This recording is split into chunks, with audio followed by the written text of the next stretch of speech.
Hello and welcome to my presentation on the vibe. I'm first going to explain the research behind the vibe and then I'm going to show you the vibe and talk you through the vibe. In my initial research we were asked to research conceptual art. Conceptual art is born of the 1968 movement, Art and Language.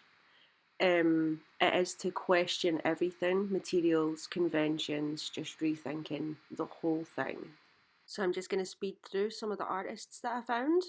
I went from there to researching conceptual artists, where I found Tanya Bugera, Mary Corse, Judy Chicago, Jenny Holzer, Jessica Harrison, Christine Borland, Damien Horst, Glenn Brown, Marcel Duchamp, and Marino Grakovic.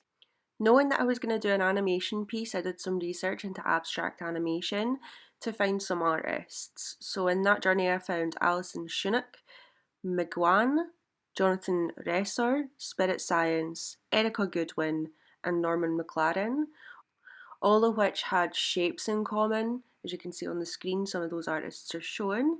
And just to get all the research done at the beginning bit here, I'd like to mention Kandinsky and Hilma af Klint because those two people had quite a big influence on this art piece. Kandinsky for a visual representation of music and Hilma af Klint for a spiritual representation.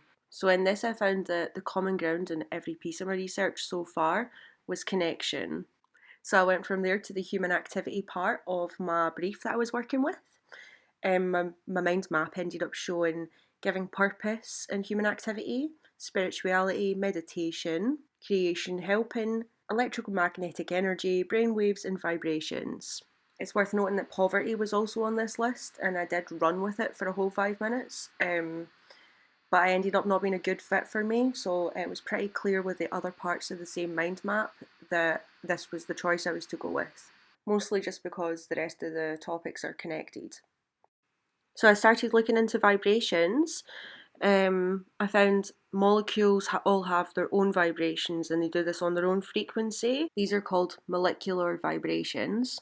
There were some studies that concluded certain frequencies could affect the human body in a good way, in the same kind of sense that a cat's purr can affect a human's bones. So it was these frequencies I wanted to show in a vibrational wavelength throughout the video. I also found that frequency is measured in hertz. Each of our individual organs create their own vibration, which combined is your vibration. Your vibration travels out into the world, which in turn travels out into the universe. This energy can't be destroyed or created, therefore it goes on infinitely. Scientists are still hypothesizing about the health benefits of certain frequencies, but the thought process is that earth tone / gamma brain waves are at the 40 to 60 hertz frequency, which is said to be the healing frequency. So in the healing part of my research, I also found that yoga and meditation were quite prevalent. People were mixing this with the certain frequencies like the 40-60 hertz to really focus on healing. So from here I was able to pull from personal experience when writing about meditation. So after writing about my personal experience in meditation, I looked into 4 books: The Animation Survival Guide, Ancient Secret of the Flower of Life, Volume 1 and 2, and In the Living Heart. So there was a lot of information in the last 3 books, but what I learned from Richard Williams, the animator's survival kit, was how to storyboard and how to step-by-step organise an animation.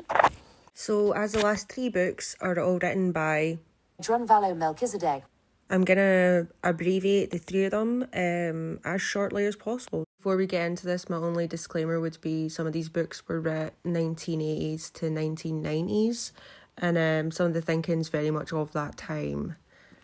So the Flower of Life is sacred geometry. The geometry itself goes way back to Sumerian times, and in this book it's saying that it maybe goes beyond, which contradicts the Bible's thinking and even archaeology thinking, but has got some grounds.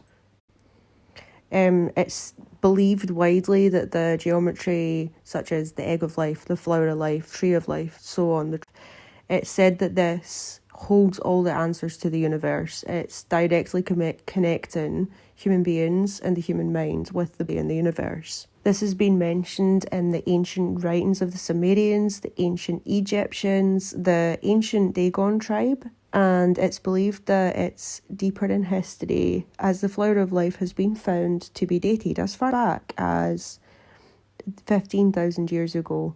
I found in my research the teachings of ancient geometry combined ancient religions with religions of the time to compare it against what we know of history so far and find a way to talk to the universe. This is through the lens of meditation, or prayer as it's called in some religions, and it's this idea of holding an intention in one's mind. But of course, I know through personal experience in meditation that holding one thought in one's mind is quite hard, so you're likely to find yourself kind of on a journey to focus in. So you'll be distracted by certain things, and it might be the same topic and related, but you're still distracted. So I really wanted to show that throughout my video.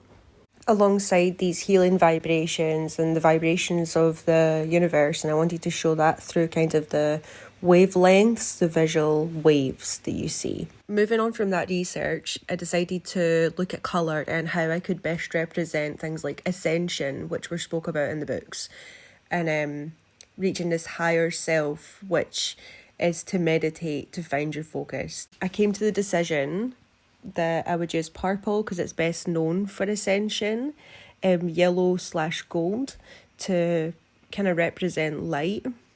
I decided to use pinks for the sense of calm and warmth, and I wanted to use oranges for honouring good fortune and wealth. There's other colours in there such as green, and they're all connected to chakra thinking, and that's research that's all in my sway if you need to look at it. So finally we're going to look at the numbers that I've got throughout the video, and just kind of what they represent. So 9 represents being lucky, 3 represents creation, positivity is represented by 7, and finally 5 is represented by peace of mind. This is said to be a code to the universe. So to hold a number in your head and to really focus on it, or to hold one of these sacred geometric shapes on your mind, is said to be you coding to the universe that you're ready for, say, change or fortune or whatever it is that you desire. So I passed all this information along to my little brother, who is in sound production, and asked him if he could make me a piece of music with a 4060 in the background, so it's not as jarring as just playing it straight on its own. He's done that, and I made an artwork that flowed along with it. And meditation also sums up my research pretty well. So moving on from there, I wanted to include meditation, I wanted to include numbers, I wanted to include the visual wavelengths, and I wanted to make a meditation that kind of summons the creation of inner peace while taking you on a focused journey. It's with this in mind I want you to watch my animation, and I'll just let you enjoy it.